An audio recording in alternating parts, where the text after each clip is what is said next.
this is the last question, and I like to be more relaxed about it because it's about the snowstorm. So I'm excited about your new job position because you're gonna have a lot of work to do just to clean up the snow. How are you gonna address this issue? Also, I would like you to say something about the casino in Everett and the Olympics. If you try to answer that in a couple of minutes. Can we get more than a minute? Can we get more than a minute? No, yes. Let's start with Adrian. Sure. On the casino in Everett, we just got to make sure that whatever the impacts are for East Boston are mitigated. If we can get jobs out of that casino for East Boston residents, that's a plus. I'd like to see Suffolk Downs, the folks who lost their jobs at Suffolk Downs, get some type of priority. These are all discussions that will have to happen. On the, what was the other thing? The snow. And then the third thing was? And the Olympics. The Olympics. On the Olympics, I know Suffolk Downs was proposed as a potential site for a stadium. To me, that conversation can't happen without the residents. Whatever happens at Suffolk Downs has to be a community-driven process that's inclusive, that's transparent, and that involves everyone, all segments of the population. So if the city would like to look at Suffolk Downs as a site, they have to come to the residents first. And we have to dictate what goes there, and it has to go through community approval. On the snow, we've been hit with an unprecedented amount of snow. It's been insane, and it's been quite interesting campaigning in this weather, having to navigate 10-foot snowbanks. But to me, we should have been more proactive rather than reactive. It should not have taken 10 days after the storm for large snow piles to be removed at intersections where you have to pull out your car and you don't know if you're going to get into an accident. Senior centers had large snow piles in front of them so that ambulances in the ride that services seniors couldn't get to the curbside. We shouldn't have to borrow snow melters from New York City. This is New England. We should expect harsh, cold, snowy winters and have the resources ready to go, ready to deploy to address those problems. Look at our transportation infrastructure. It came to a halt, a screeching halt, and it made it that people could not get to work. And many residents in East Boston are in the service industry, working in hotels, bars, restaurants. If these folks don't get to their job, they don't get paid. And if they don't get to work, they might lose their job. We should have invested in trains that can handle this cold winter. And we need to invest in things like heated switches so that the trains can run. It's all about being proactive rather than reactive, and we need to do a better job. Thank you, Adrian. Joe? So I was watching the news this morning, and I saw a statistic that Boston and Worcester were now 4th and 5th all time for the most snow within a 30-day period this year, this last 30 days that just happened. And I'm not want to gamble on anything, but I would think that it's safe to say that for us to have another 30-day period like this would be extremely, extremely unlikely. I've driven around various parts of the state of the North Shore over the last couple weeks, and as tough as it's been, other areas that don't have nearly as much revenue and nearly as much resources are even worse. And we need to do a better job at making sure that residents have safe streets to travel on and that emergency apparatus can get up and down. But I think we've done a pretty good job considering the hand that we were dealt. And moving forward, maybe we can look into different contingency plans so when this weather hits we'd be a little bit better prepared. But all things aside, I hope that it's another 30, 40 years before we get a winter like this. Yes, me too. You know? Olympics. Yeah, Olympics is Casino. an exciting idea, but I approach it with skepticism and caution.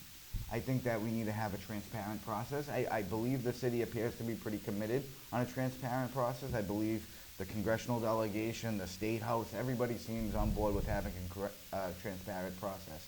I think that regardless, even if we have a stadium or not at Suffolk Downs, I think that East Boston will actually be the gateway, the literal gateway to all these people coming to the Olympics, and we need to make sure that our infrastructure can handle that with the increased pressure it will put on the airport with everybody flying in and out. And the casino in Everett is something that we need to keep a very, very, very close eye on. We need to make sure that any factors can be mitigated. We need to make sure that the Suffolk Downs employees, if it happens that Suffolk Downs still open, and they're trying to stay open, but if they do close and more people lose their jobs and the people that already lost their jobs, they should get preference.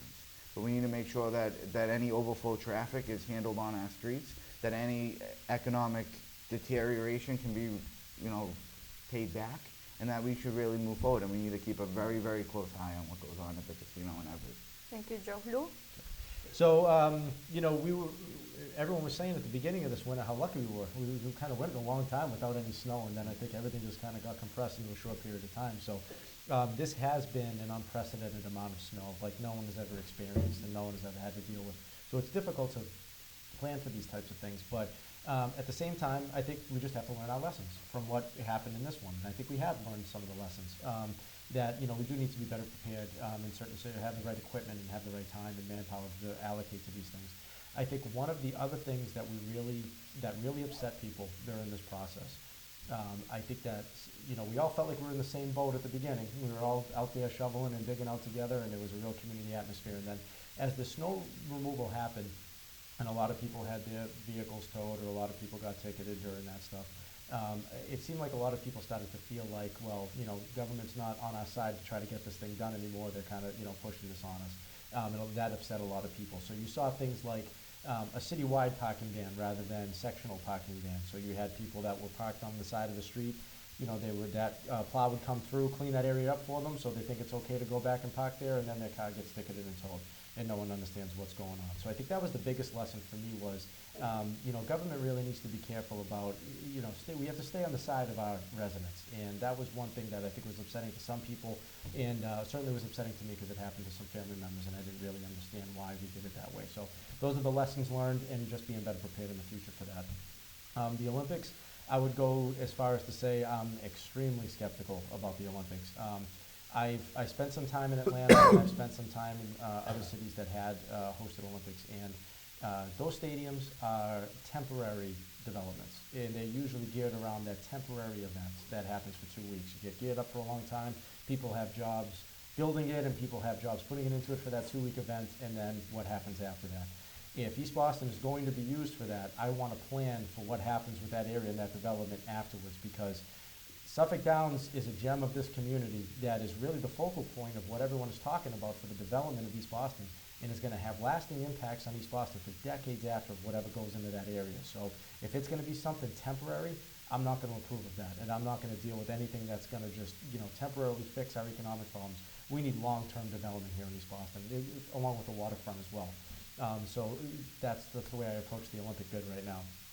Transparency is a great word for it. I think it started off a little shaky, and I think that needs to get a little bit better also, so that the community is involved. Because from talking to residents right now, it's not a positive, not a very positive response so far. And then finally on the casino. So going into the casino argument, even though I was actually on active duty in the military, I voted absentee ballot for the casino to go to Suffolk Downs for gambling and all that, because I thought it was an important issue for the future of East Boston, and I did see it as permanent development with how much was going to go into the city. So just to be honest with everyone, to say that I approved of it, even though I wasn't around, because I did participate in that argument, and I did want to see that for East Boston.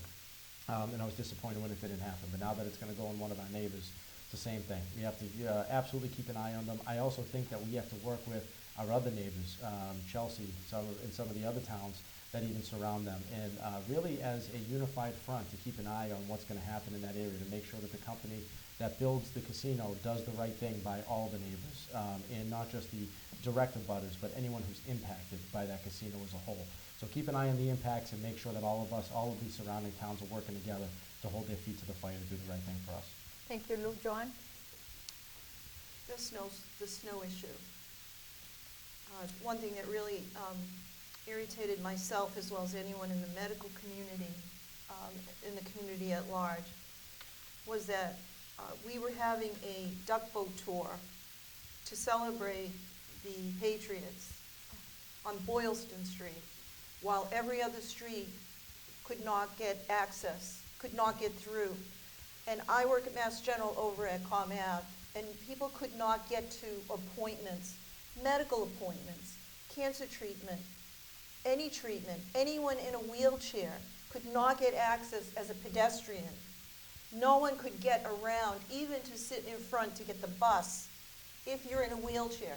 We're all able-bodied. Imagine how difficult it was for us, let alone someone who was on crutches or handicapped or needed to get to treatment. They were all postponed because of that. And yet, the duck boat tour, the political candidate, our political powers that be, had a parade. Number one.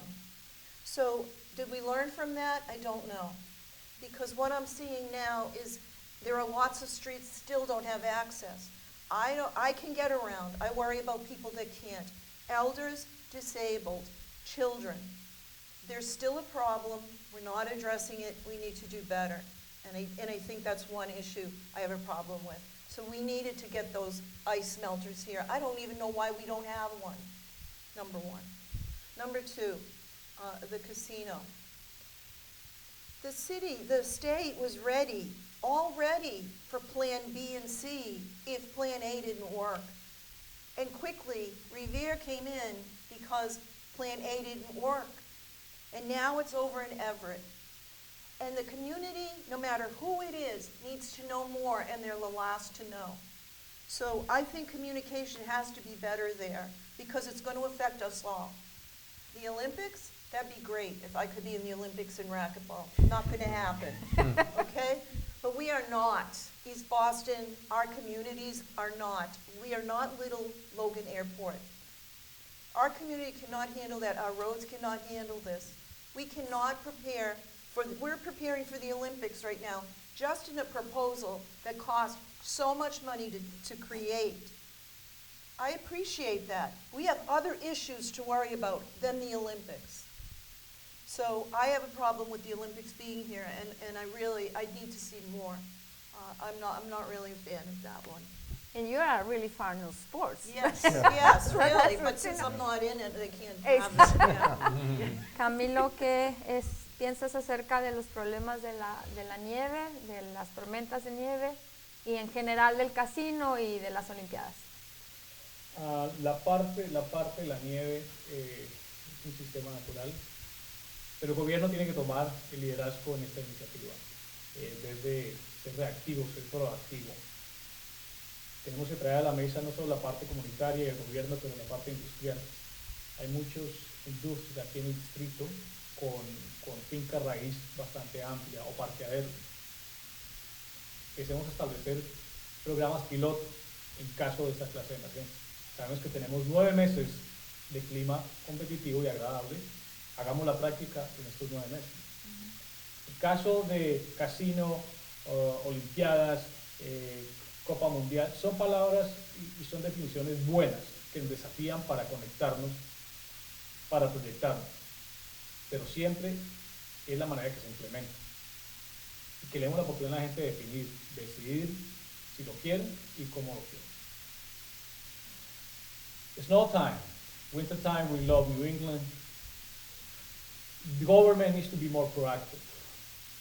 Create an initiative not only to bring the community along, but the industry along. There's a lot of real estate in this district, open spaces. So we had 9 months of competitive weather. Let's create a pilot program. What happens in case of? So that way we're ready, we prepare. That one part. What about a casino, Olympics, World Cup, you name it. It's not about the words, it's not about that time, it's about projecting.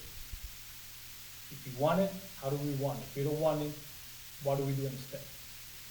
To make sure we decide not only for 1 year, 2 years, let's project for 30 years. Thank you very much, Camilo.